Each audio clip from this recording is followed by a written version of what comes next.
Selamat datang kembali di channel Konco Tani 5. Apa kabar kawan-kawan petani di seluruh pelosok negeri? Semoga lahan panjenengan semua selalu subur dan hasil panennya melimpah berkah.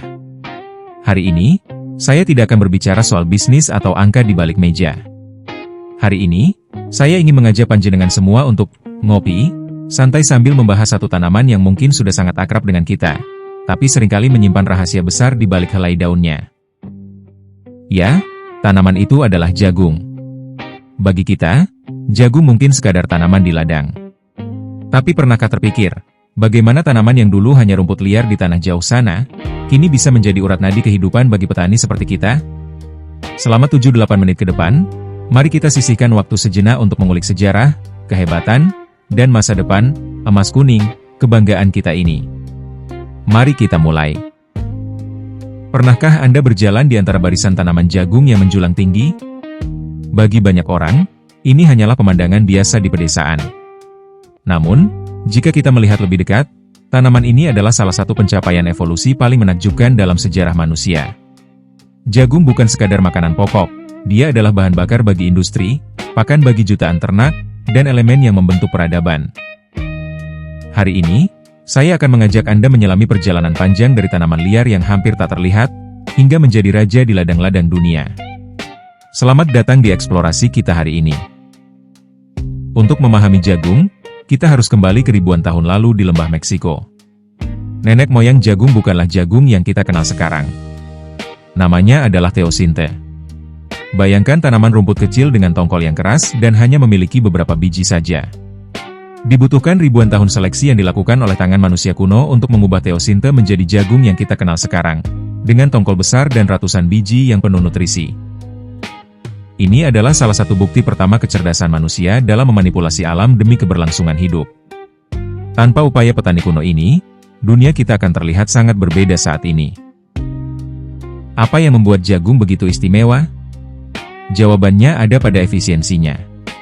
Jagung menggunakan jalur fotosintesis yang disebut C4, yang memungkinkan mereka menangkap energi matahari jauh lebih efisien dibandingkan tanaman lain, bahkan dalam suhu yang panas sekalipun.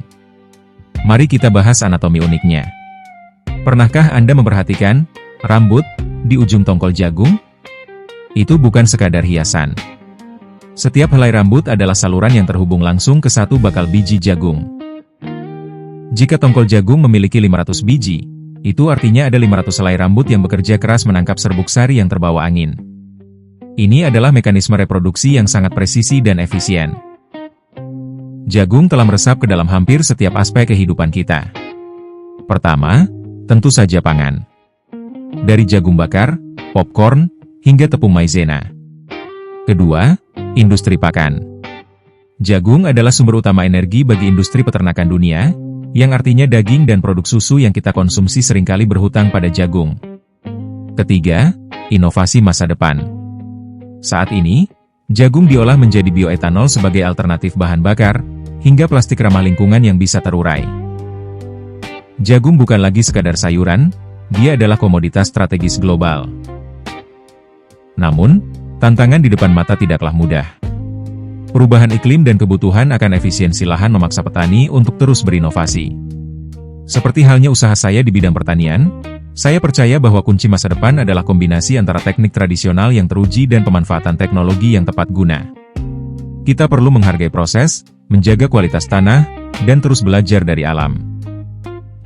Tanaman jagung adalah pengingat bahwa hal-hal besar seringkali dimulai dari hal yang sederhana. Dari benih kecil yang dirawat dengan teliti, lahir kehidupan yang memberi makan dunia. Jika video ini menambah wawasan Anda tentang jagung, jangan lupa untuk menekan tombol like agar teman-teman lain bisa menemukannya. Tulis di kolom komentar, apa olahan jagung favorit Anda? Apakah Anda lebih suka jagung manis atau jagung pipil? Saya akan senang membaca cerita Anda. Jagung manis, Zeamais saccharata Sturt, adalah salah satu komoditas hortikultura yang sangat populer di Indonesia karena masa panen yang relatif singkat dan nilai ekonomis yang tinggi. 1. Mengapa petani Indonesia memilih jagung manis? Waktu panen singkat. Jagung manis rata-rata dapat dipanen pada usia 65 hingga 75 hari setelah tanam, HST, jauh lebih cepat dibandingkan jagung konsumsi pakan biasa. Kadar gula tinggi. Memiliki kadar gula, BRICS, sekitar 11I14I, jauh lebih tinggi daripada jagung biasa yang hanya berkisar 2I3.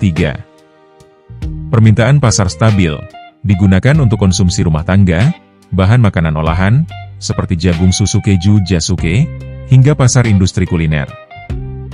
Dua varietas unggul yang populer. Di Indonesia, banyak petani menggunakan benih hibrida, F1, karena lebih tahan penyakit dan produksinya lebih terukur. Beberapa varietas populer di antaranya. Super Sweet, sangat populer di iklim tropis, batang kokoh, dan ukuran tongkol besar. Sweet Bay, dikenal memiliki rasa yang sangat manis dan tingkat keseragaman tongkol yang baik. Bicolor Sweet, unik karena bijinya perpaduan warna kuning dan putih, serta memiliki rasa manis yang khas. Sweet Lady, cocok bagi petani yang ingin waktu panen lebih singkat dan ketahanan yang baik terhadap hama penyakit karat daun. 3 kunci sukses budidaya, tips teknis, syarat tumbuh. Jagung manis tumbuh optimal di dataran rendah hingga menengah dengan suhu 21-27 C. Membutuhkan sinar matahari penuh untuk hasil tongkol yang maksimal. Persiapan lahan, lahan harus dibajak dicangkul agar gembur. Pemberian pupuk organik, pupuk kandang, sangat dianjurkan sebagai dasar untuk memperbaiki struktur tanah. Jarak tanam. Umumnya digunakan jarak 70x20 cm atau 75x25 cm dengan sistem satu lubang isi satu benih untuk memastikan ruang tumbuh tongkol cukup besar dan tidak berebut nutrisi. Manajemen nutrisi, pemupukan susulan biasanya dilakukan pada usia 15 HST dan 35 HST, menggunakan NPK atau urea. Penting untuk memperhatikan keseimbangan unsur nitrogen, fosfat, dan kalium. Tips panen. Rahasia petani ciri panen. Rambut jagung berwarna coklat gelap hitam dan lengket, ujung tongkol terisi penuh. Teknik panen. Jika tanaman menghasilkan lebih dari satu tongkol, petani sering memetik tongkol paling bawah, sebagai jagung muda putren, agar nutrisi fokus ke tongkol utama, sehingga hasilnya lebih besar dan manis. 4 tantangan utama. Hamang penyakit. Hama penggerak tongkol dan penyakit karat daun atau bulai sering menjadi tantangan. Penggunaan varietas yang toleran dan rotasi tanaman adalah solusi terbaik. Pasca panen, jagung manis memiliki masa simpan yang pendek, kadar gula cepat menurun setelah dipetik. Disarankan segera dipasarkan segera setelah panen agar kualitas tetap terjaga. Kawan-kawan Konco Tani TV 5, itulah tadi sedikit kisah perjalanan tanaman jagung yang menemani hidup kita dari generasi ke generasi. Jika kita merenung sejenak, jagung mengajarkan kita tentang keteguhan. Ia butuh panas matahari, ia butuh tanah yang dirawat dengan kasih sayang, dan ia butuh kesabaran kita, petani, untuk menunggu waktu panen yang tepat. Begitu juga dengan perjuangan kita di ladang setiap harinya. Semoga cerita tentang jagung tadi bisa menjadi pengingat bagi kita semua, bahwa di setiap butir jagung yang kita tanam, ada harapan besar yang kita titipkan untuk keluarga dan masa depan. Teruslah bertani dengan hati, karena kitalah pahlawan pangan yang sesungguhnya. Saya, Aditya, dari Konco Tani TV 5, pamit undur diri. Jangan lupa like, bagikan video ini ke rekan-rekan sesama petani, dan tulis di kolom komentar, apa harapan panjenengan untuk musim tanam jagung kali ini? Matur nuwun, sampai jumpa di video selanjutnya, dan salam tani sukses.